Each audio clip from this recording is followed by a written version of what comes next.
नमस्कार, मैं हूं अभिषेक उपाध्याय और आप देख रहे हैं टॉप सीक्रेट। जिस उत्तर प्रदेश का दूसरा मुख्यमंत्री एक पत्रकार रहा हो, मैं संपूर्णानंद जी की बात कर रहा हूं। बाबू संपूर्णानंद, जो कि महामना मदन मोहन मालवीय के अखबार मर्यादा के संपादक थे, बनारस में जन्मे, इलाहाबाद विश्वविद्यालय से पढ़े, निष्णात विद्वान, कलम के महारथी, और वे इसी उत्तर प्रदेश के दूसरे मुख्यमंत्री रहे 1954 से लेकर के 1960 तक, पूरे 6 सालों तक। उसके बाद में राजस्थान के गवर्नर हुए। तो जिस यूपी का दूसरा मुख्यमंत्री एक पत्रकार रहा हो, उसी उत्तर प्रदेश में पत्रकार लगातार निशाने पर हैं। क्यों ऐसा है? और ये बात मैं आज क्यों उठा रहा हूं? क्योंकि ये ताज़ी खबर है और बहुत ही दुखद खबर है कि यूपी के फतेहपुर ज़िले में एक न्यूज़ एजेंसी के पत्रकार दिलीप सैनी की चाकुओं से गोद करके हत्या कर दी गई। उनका जो साथ में उनका एक साथी था, वो बुरी तरह घायल है। सरेआम चाकुओं से गोद करके मारा गया। उनको फतेहपुर के हॉस्पिटल ले जाया गया, लेकिन स्थितियां काफ़ी गंभीर थीं। वहाँ से कानपुर के हाईलेट रेफर किया गया, और जहाँ पर दिलीप सैनी की दुखद और दर्दनाक मौत हो गई।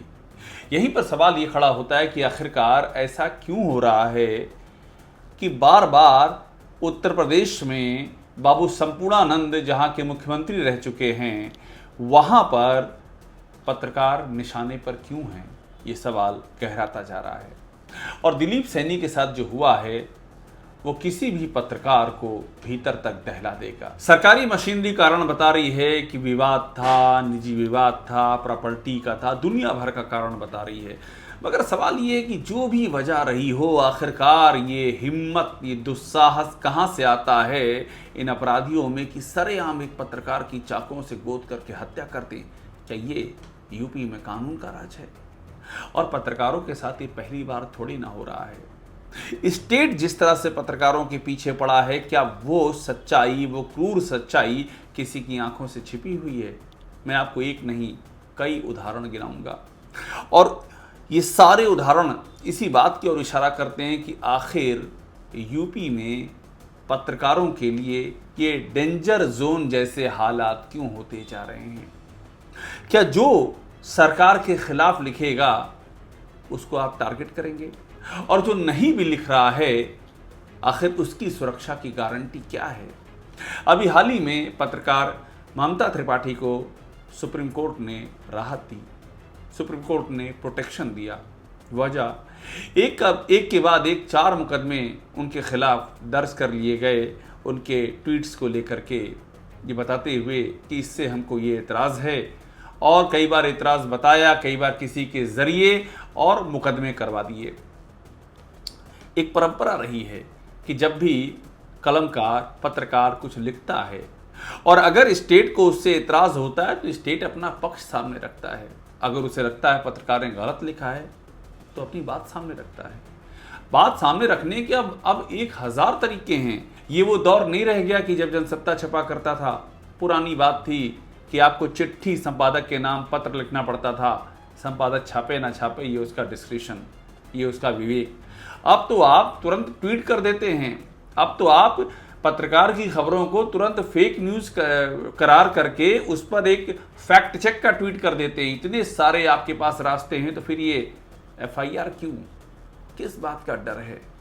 क्यों पत्रकार को शहर दर शहर अपनी सुरक्षा के लिए चिंतित होना पड़ रहा है? सुप्रीम कोर्ट की शरण में आना पड़ रहा है कि वो रक्षा करे। ये हालात क्यों आ गए हैं? मैंने अभी ममता त्रिपाठी का जिक्र किया, और मैं कह रहा हूं कि अगर मैं जिक्र करने लगूंगा तो अंतहीन किस्सा है पत्रकारों के साथ जो यूपी में हो रहा है। मगर कुछ मामले जो जरूर आपके सामने रखना चाहूंगा। मिर्जापुर में पवन जायसवाल का मामला किसके ध्यान में नहीं होगा? उन्होंने एक खबर कर दी थी, मिड डे मील का जो एक व्यवस्था है, उसमें नमक रोटी खिलाई जा रही थी। वो उन्होंने सच सामने रखा। हुआ क्या? पवन जायसवाल पर ही मुकदमा दर्ज कर दिया गया।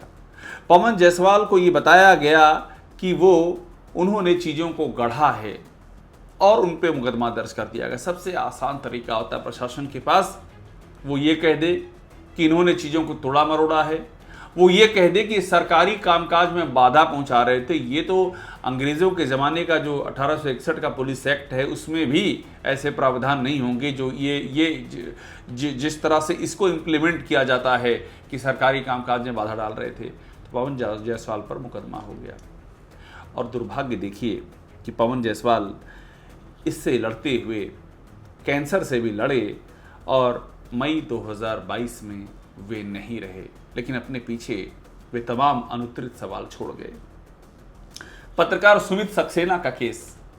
सुमित सक्सेना पीलीभीत के पत्रकार, उनका गुनाह क्या था?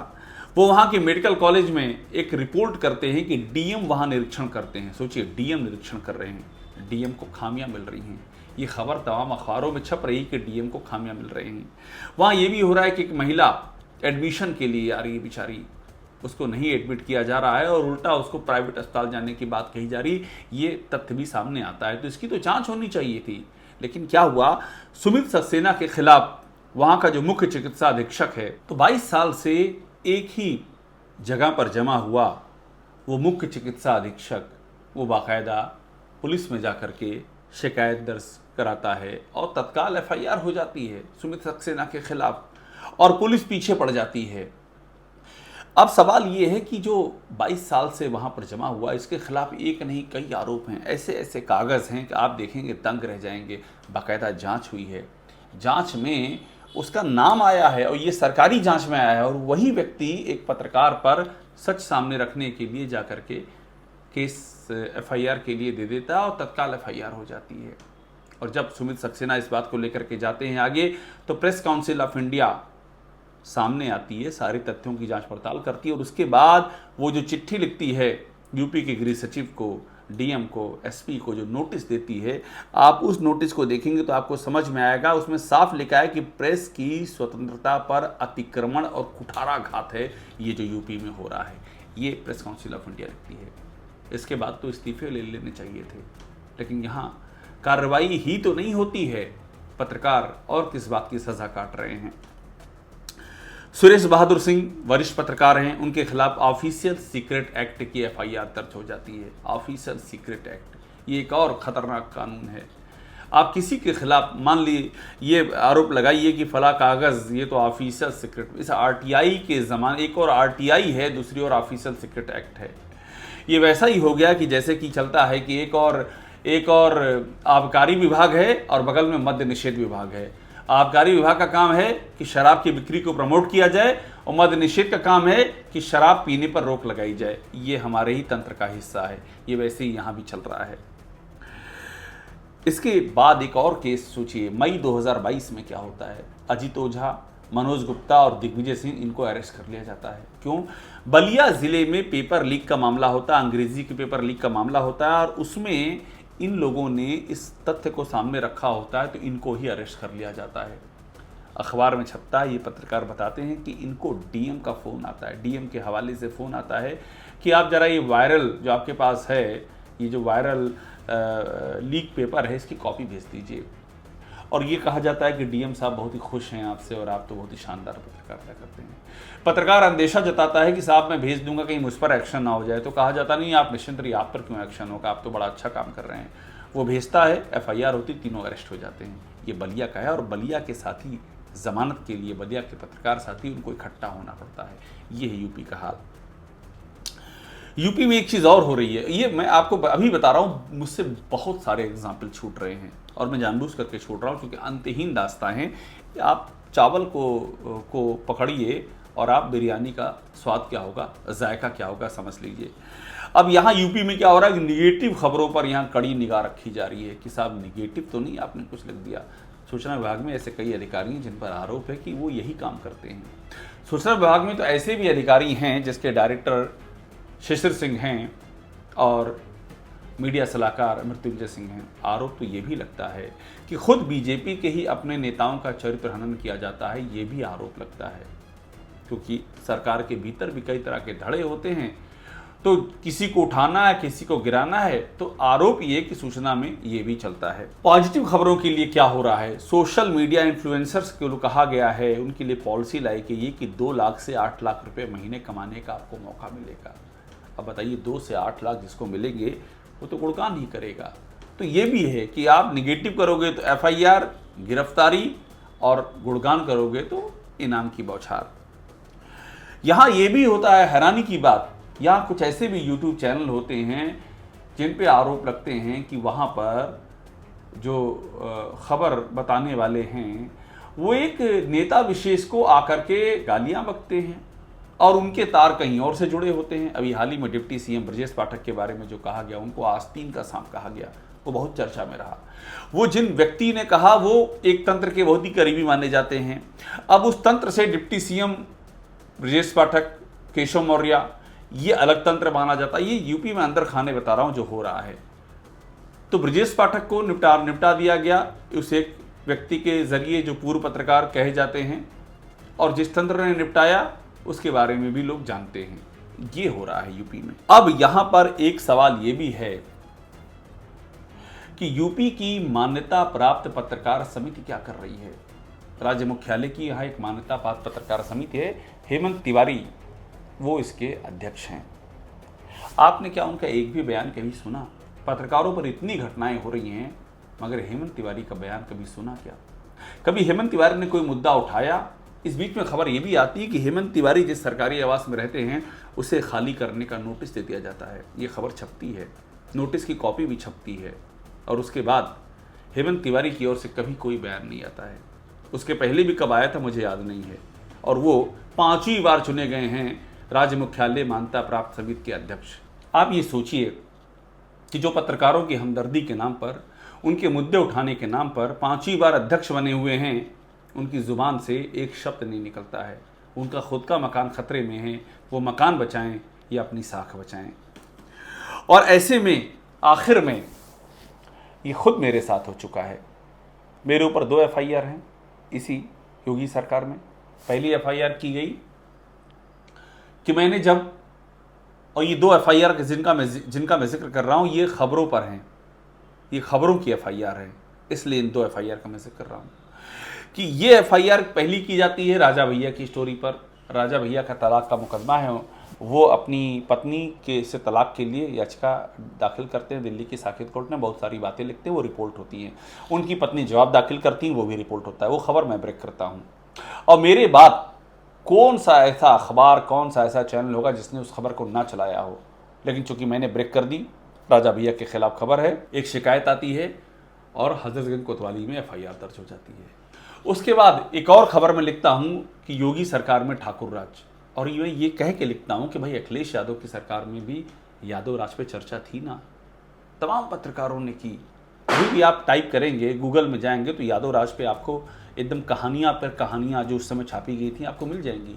तो इस दौर में जो आरोप लग रहे हैं कि योगी सरकार में एक जाति विशेष को प्राथमिकता दी जा रही है, एक जाति विशेष के अधिकारियों का बोलबाला है, तो यहाँ पर ठाकुर राज पर सवाल क्यों ना उठाए जाएं। तो मैंने ठाकुर राज सिंह राज के नाम से एक पूरी लिस्ट निकाली कि CM के सेक्रेटेरिएट में कौन कौन बैठते हैं, कि सूचना निदेशक कौन है, कि STF के मुखिया कौन है, कि मीडिया एडवाइज़र कौन है, कि तमाम बोर्डों और निगमों के चेयरमैन कौन है, कि DM कौन है, तमाम SP कौन है, पुलिस कमिश्नर कौन है। पूरी मैंने लिस्ट निकाली तो मेरे खिलाफ FIR हो गई, और ईश्वर तक की FIR हुई। ये आप सोचिए, लिखा गया कि योगी आदित्यनाथ तो ईश्वर के अवतार हैं, उनके खिलाफ आपने कैसे लिख दिया, ये तो हो ही नहीं सकता है।